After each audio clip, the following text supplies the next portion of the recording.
Rain lashed against the windows of Blackwood Manor. Thunder rattled the ancient structure, shaking dust from the rafters. Inside, a lone figure, Arthur Blackwood, paced the cavernous drawing room. His face, etched with worry, was illuminated by the flickering firelight. Arthur was a man haunted not by ghosts, but by a dreadful secret. He was trapped. He was trapped in a time loop, doomed to repeat the same day for eternity. It started innocently enough. He awoke to the sound of birdsong, a beautiful summer day stretching before him. But as the day wore on, a sense of dread crept in, a cold fist squeezing his heart. Because at the stroke of midnight, everything would rewind. The day would reset, and he'd be back in his bed, the nightmare beginning anew. The worst part was the isolation. While he retained his memories of each loop, everyone else was oblivious. They lived the same day, blissfully unaware, while he was acutely conscious of the terrifying repetition. Every conversation, every event played out exactly the same, a maddening symphony conducted by unseen forces. He longed for escape, for someone to see him, to hear him, to acknowledge his torment. But every attempt to break the cycle, to deviate from the script, had failed. He was a prisoner in his own life, a puppet master, forced to watch his own tragic play unfold, powerless to change the ending. The grandfather clock in the hallway chimed 11 times, each clang a hammer blow to Arthur's resolve. He stood by the window, watching the storm rage outside, a mirror of the tempest in his soul. As midnight approached, the air grew heavy, charged with a strange energy. The shadows in the room seemed to writhe and twist, taking on menacing forms. He glanced at the clock again, 5 minutes to midnight. He closed his eyes, bracing himself for the inevitable reset.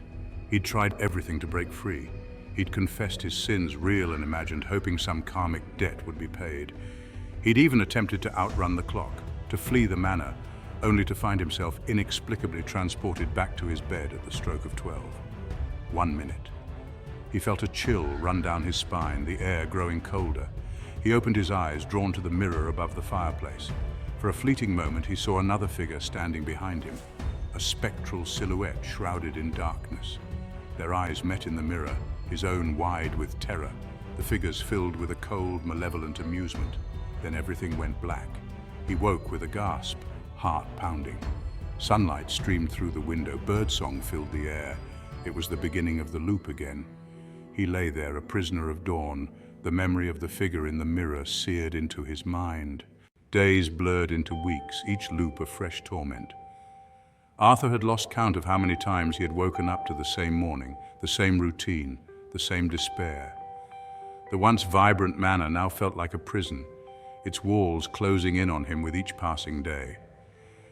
One day, a visitor arrived at Blackwood Manor, a renowned paranormal investigator named Eleanor Vance. She was known for her ability to uncover the secrets of the most haunted places, and her presence brought a sense of intrigue and mystery. Her arrival sparked a flicker of hope in Arthur's weary heart. He had heard of her successes, her ability to communicate with the unseen, and he wondered if she could be the key to his salvation. Perhaps she, with her knowledge of the unknown, could help him. She spent hours in the manor's vast library, poring over ancient texts and manuscripts, searching for clues that might explain Arthur's predicament. She was different. He could sense it. There was an air of confidence about her, a quiet determination that set her apart from anyone he had ever met. Her gaze saw more than most, lingering on him with an intensity that sent shivers down his spine. It was as if she could see into his very soul, understanding his pain and desperation. He tried to confide in her, to explain his predicament. He spoke of the endless days, the suffocating repetition, and the hopelessness that had taken hold of him. But his words felt clumsy, inadequate. How could he possibly convey the depth of his suffering? He stumbled over his sentences, frustration mounting as he struggled to make her understand. I'm trapped, forced to relive the same day. Every morning I wake up and it's the same events, the same conversations, the same despair. She listened patiently, a curious glint in her eyes. She seemed to be absorbing every word, piecing together the puzzle of his existence. When he finished, she smiled sadly. It was a smile that spoke of understanding, of shared sorrow. Time is a fickle mistress, but there are ways to appease her. There are rituals, ancient and powerful, that can bend the fabric of time. Hope flickered in Arthur's chest. Could it be true? Could there really be a way to escape this endless loop? Could she truly help him? He dared to believe, to hope that there might be a way out. He clung to her every word, desperate for salvation. He needed to know what he had to do, what sacrifices he had to make. She spoke of ancient rituals, of ceremonies that had the power to alter the course of time itself, of sacrifices that needed to be made to appease the forces that held him captive. The rituals were dark, dangerous, and required a deep commitment. He was hesitant but willing to do anything to break free. The thought of continuing in this endless cycle was unbearable. As he looked into her eyes, he saw not judgment, but a strange understanding, a connection that went beyond words, a shared knowledge of the darkness that lurked beneath the surface of their world. It was as if she had faced similar demons and emerged stronger, but as quickly as she arrived, Eleanor Vance vanished. One moment she was there and the next she was gone, leaving behind an air of mystery. One morning she was simply gone. Her room was empty, her belongings untouched, as if she had never been there at all.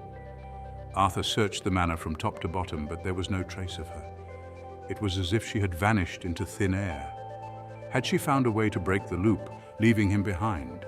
Or had she been taken by the very forces she sought to understand? Or had she been swallowed whole by the darkness that permeated Blackwood Manor? The questions haunted him, adding another layer to his torment. Arthur was left alone once more, the weight of his predicament heavier than ever. The manor, once a place of hope, now felt like a tomb. He pondered the rituals she had mentioned, the sacrifices that might be required. Could he muster the courage to face the unknown? Determined to find a way out, Arthur delved into the ancient texts she had left behind. He would not give up, not now. He began to perform the rituals, each one more intense and demanding than the last. The air grew thick with anticipation. The shadows seemed to watch his every move. Exhausted but hopeful, Arthur pressed on. He could feel the fabric of time beginning to shift, the loop weakening. And then, one morning, he woke up to a new day. The sun shone brightly, the air was fresh, and the manor felt alive once more. Arthur smiled, a sense of relief washing over him. He had done it. He had broken free. As he looked at a portrait of Eleanor, he felt a deep sense of gratitude. She had given him the tools to escape, and for that, he would be forever thankful. With a newfound sense of purpose, Arthur stepped out of Blackwood Manor, ready to embrace the future and leave the past behind. Despair threatened to consume Arthur. Every corner of his mind was shrouded in a thick fog of hopelessness, and every breath felt like a struggle against an invisible force. The weight of his predicament bore down on him, making each step feel like a monumental effort. He was no closer to understanding the loop, to breaking free from its suffocating grasp. Days, weeks, perhaps even months had blended into an indistinguishable blur. The mansion's labyrinthine corridors seemed to mock his every attempt at escape, leading him in circles back to the same haunting starting point. He wandered the halls of Blackwood Manor like a ghost, his own presence a faded echo in the grand tapestry of the house. The once majestic mansion, with its ornate carvings and grand chandeliers, now felt like a decaying tomb, holding him captive within its ancient walls. The silence was broken only by the creaking floorboards and the rustling of wind through the ancient trees outside.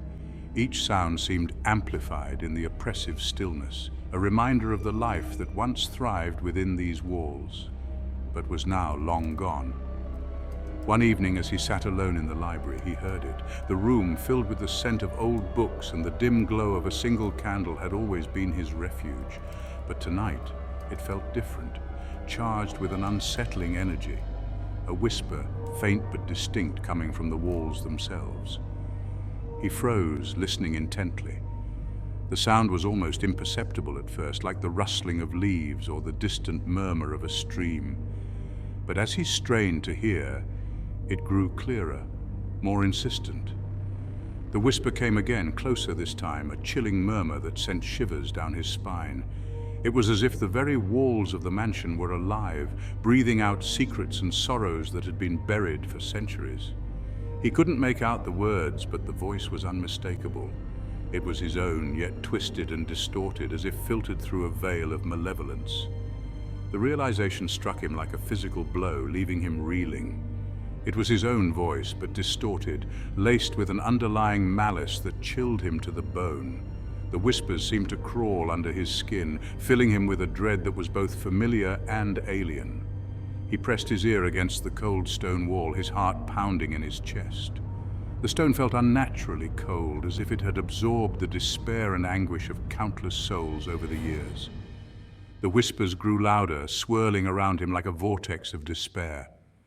They seemed to come from all directions, enveloping him in a cocoon of darkness and fear.